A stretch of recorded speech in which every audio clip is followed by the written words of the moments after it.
The clock on my nightstand reads 3:17 a.m. again. I know this because I've been watching it for what feels like weeks, though my calendar insists it's still Tuesday, March 15th. The red digits burn into my retinas with that particular shade of accusation that only comes from sleepless nights and unanswered questions. I started noticing the pattern 3 weeks ago, or yesterday, depending on how you measure time, when it refuses to move forward properly. My morning coffee tastes the same. The newspaper arrives with identical headlines. The mailman's whistle carries the exact same 3-note melody as he rounds the corner at 6:23 a.m. sharp. But it's the small things that betray the lie. The way condensation forms on my bathroom mirror in precisely the same pattern. How the loose floorboard in the hallway creaks with identical pitch and duration under my left foot. The sound of my neighbor's dog barking exactly 17 times before falling silent. I've tried breaking the cycle, left the house at different times, taken alternate routes to work, even called in sick and spent the day in bed, watching dust motes dance in afternoon sunlight that always slants through my window at the exact same angle. The office building where I work has become a monument to temporal stagnation. The elevator buttons feel worn smooth under my fingertips, as if touched by thousands of repetitions. The fluorescent light on the 7th floor flickers in a Morse code rhythm I've memorized but can't decode. Dot, dash, dot, dot, dash. Always the same sequence, always at 2:47 p.m. My coworkers move through their routines like actors who've performed the same play too many times. Jennifer spills coffee on her keyboard at 10:15. Marcus laughs at his own joke about weekend plans that will never come. The copy machine jams on page 3 of the Morrison report, but their eyes have started to look different.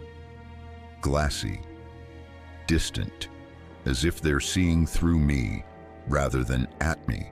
Sometimes I catch them staring at the wall clock, their expressions vacant, waiting for something that never arrives.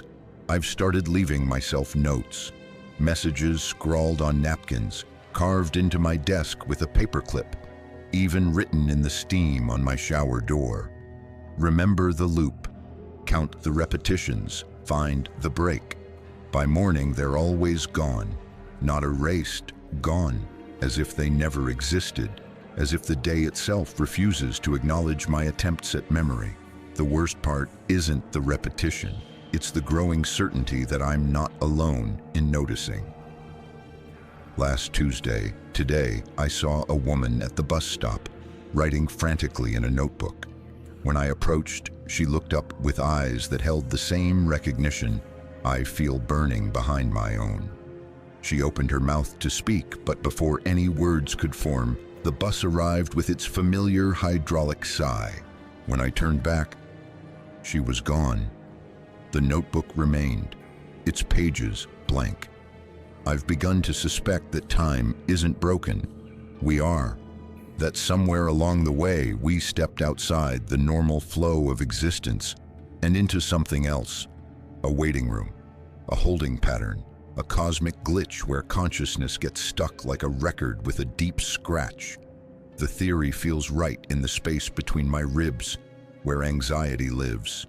It explains why my reflection in storefront windows sometimes moves a split second after I do.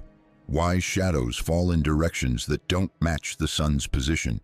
Why every clock in the city synchronizes to that same impossible rhythm. Tonight, as I write this, the streetlight outside my window flickers in that familiar pattern. Dot, dash, dot, dot, dash. The same Morse code from the office. I realize now it's not random electrical failure. It's a message, a beacon for others like me, trapped in the amber of recursive time. I can hear my neighbor's dog beginning its 17-bark sequence, the sound of Tuesday preparing to fold back into itself once more.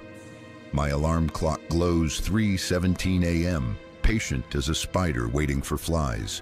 But tonight feels different. Tonight, the pattern seems loose, like a knot that's been worked at until it's ready to give way.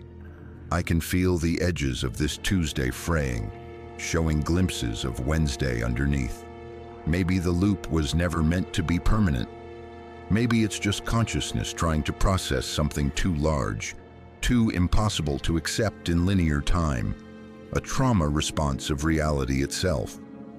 Or maybe I'm finally going insane, and the relief I feel at that possibility tells me everything I need to know about the nature of this prison. The clock just changed to 3:18. For the first time in weeks, time moved forward. I can hear Wednesday breathing just beyond the horizon, patient and possible. Tomorrow might actually come. If you're wondering what's real, maybe you should sign up for the channel's newsletter for new stories.